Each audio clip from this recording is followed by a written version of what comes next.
अस्सलामु अलैकुम वरहमतुल्लाहि वबरकातुहू। हकीम जावेद इकबाल द हर्बल इस चैनल की तरफ से आपकी खिदमत में हाजिर है।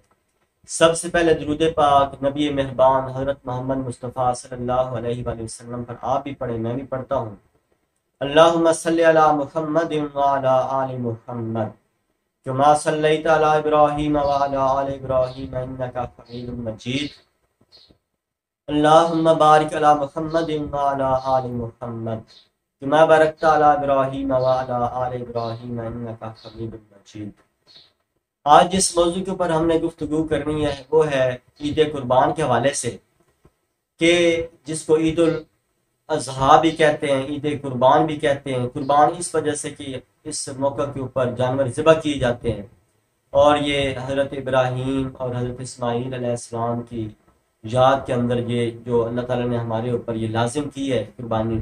तो इस हवाले से ये हम ये कुर्बानी हर साल करते हैं। तो आज इसी मौजू के ऊपर हमारी गुफ्तगू है कि हमने जो ईद कुर्बान के ऊपर जो हमने जानवर ज़िबह करने हैं, और ये अव्वलीन फरीज़ा है एक मुसलमान के लिए जो साहिब इस्तिताअत है, जिसके अंदर ये हैसियत मौजूद है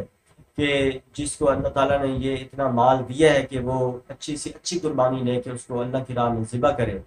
और अल्लाह ताला तो इसमें खुद फरमाता है कि ना जानवर का गोश्त मुझे पहुंचता है, ना जानवर का खून मुझे पहुंचता है, बल्कि आदमी जो इसको कुर्बानी जो कर रहा है उसका जो तकवा है, जो उसकी दिल की जो कैफियत है, ये मुझ तक पहुंचती है।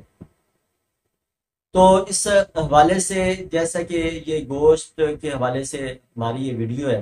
कि इसमें गोश्त जो है बाद हजरात इसमें गोश्त का बहुत ज़्यादा मिकदार में इस्तेमाल करते हैं इस मौका के ऊपर, और फिर उसके बाद अस्पतालों का रुख करते हैं, बल्कि अस्पताल में उनको उठा के ले जाना पड़ता है। तो इसमें आपने करना क्या है कि इसमें आपने खास ख्याल रखना है, यानी गोश्त क्योंकि गर्मी का मौसम भी है तो इसमें आपने गोश्त का इस्तेमाल कम से कम करना है। अगर करना भी है तो उसमें ये कद्दू टिंडे इस टाइप की जो सब्जी हैं वो उस गोश्त के अंदर साथ लाजमी शामिल करें। खास तौर पर ये पुदीना है, धनिया है, या जैसे खुश्क धनिया है या ताज़ा धनिया है, ऐसी चीज़ें, या अनारदाना है, ऐसी चीज़ें आप उसमें लाजमी साथ शामिल करें ताकि जो गोश्त की जो गर्मी है वो ताकि नॉर्मल हो जाए। और इसमें मुख्तलिफ़ किस्म के अमराज भी साथ जन्म लेते हैं क्योंकि लोग गोश्त की बहुत ज़्यादा बहुतात करते हैं। बाद दफ़ा लोगों को दांतों के अंदर ये जब रेशे फंस जाते हैं तो दांतों के अंदर दर्द शुरू हो जाता है, तो उसके हवाले से भी ये आज वीडियो है। या बाद लोगों को मोशन लग जाते हैं, इसहाल शुरू हो जाते हैं, उस हवाले से भी ये आज हमारी इसी टॉपिक के ऊपर वीडियो है कि आपने अगर दांतों के अंदर ऐसा कोई मसला पैदा हो गया तो आपने ये क्या करना है कि एक तो जब भी आप गोश्त खाएं उसके रेशे अच्छे तरीके से गले हुए होने चाहिए ताकि वो आपकी दांतों के अंदर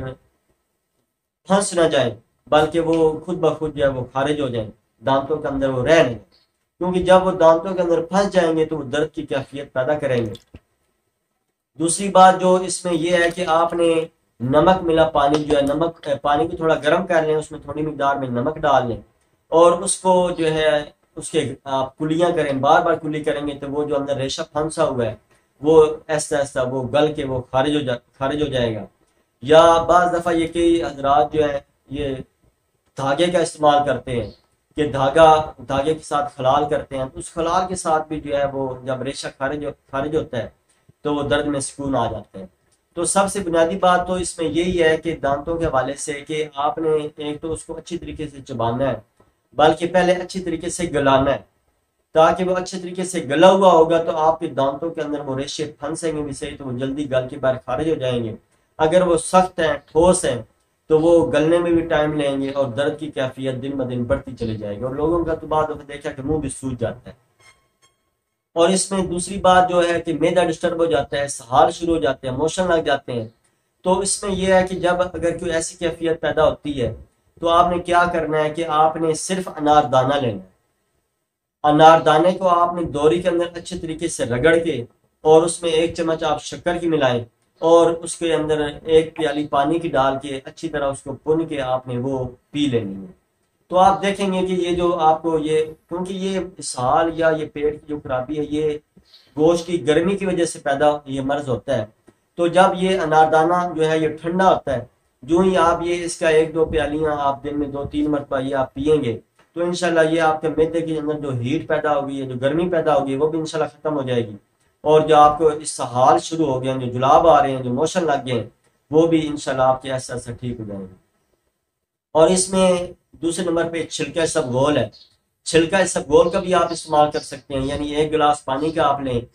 उसमें 1 चम्मच या 2 चम्मच आप छिलका इसबगोल की डालें, अच्छे तरीके से हल करके आप उसको पी लें। तो उसमें क्या होगा कि जो मैदे के अंदर जो तदाबियत, जो गर्मी गोश्त की वजह से पैदा हो चुकी है, तो वो इंशाल्लाह उसको जो छिलका इसबगोल है वो उसको जज़ब कर लेगा, और जज़ब करने के साथ ही वो उसको बाहर खारिज कर देगा। यानी ये एक किस्म की जो है, जो उस गोश्त की जो गर्मी है, ये उसको जज़ब करके बाहर खारिज कर देगा, आपके जो पेट के निज़ाम जो ठीक हो जाएगा। और दूसरी बात जो इसमें सबसे बुनियादी बात है कि आपने गोश्त को हिसाब के साथ खाना है, यानी 1 दिन या 2 दिन आपने इस्तेमाल करें, खाएं, उसके बाद 1-2 दिन वक्फा दे दें, फिर 1-2 दिन खाएं, फिर वक्फा दे दें। यानी इस रूटीन से आप खाएंगे तो इंशाल्लाह आपका ये कोई भी मसला पैदा नहीं होगा। और इसमें एक और जो इसमें कैफियत पैदा हो जाती है, बाद जिनको ये एलर्जी वगैरह होती है, तो गोश्त खाने की वजह से जिस्म के ऊपर धब्बड़ बनना शुरू हो जाते हैं, जिस्म के अंदर खारिश शुरू हो जाती है, चेहरे के ऊपर दाने निकलने शुरू हो जाते हैं। तो इसके लिए भी मैं आपको एक टोटका बताने लगा हूँ कि ये आप टोटका अगर इस्तेमाल करेंगे तो इंशाल्लाह ये जो गोश्त की जो गर्मी की वजह से आपके जिस्म पे जो खारिश शुरू हुई है, जो धब्बड़ बनना शुरू हुए हैं, जो चेहरा लाल सुर्ख हो गया आपका, या छोटे छोटे बारीक बारीक दाने निकल आए हैं,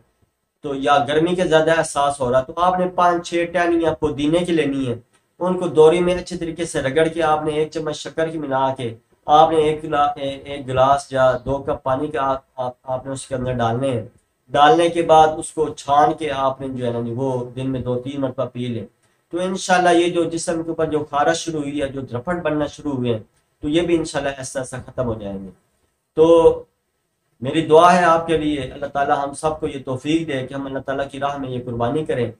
तो साथ अगर किसी को भी ऐसा मसला पैदा होता है तो वो ये जो मैंने टिप्स आपको बताए हैं, जो तरीकाकार आपको मैंने बताए, ये बिल्कुल आसान है, बिल्कुल आसान है, इस्तेमाल में भी आसान है। ये इनको आप लाजमी इस्तेमाल करें, बजाय डॉक्टरों के पास जाने के, भागने के। आप इनको घर में ही बनाएं, इस्तेमाल करें, तो इंशाल्लाह आपकी मर्ज में रिलीफ इंशाल्लाह मिलेगा आपको। अल्लाह ताला मेरा और आपका हामी नासर हो। अस्सलामु अलैकुम व रहमतुल्लाहि व बरकातहू।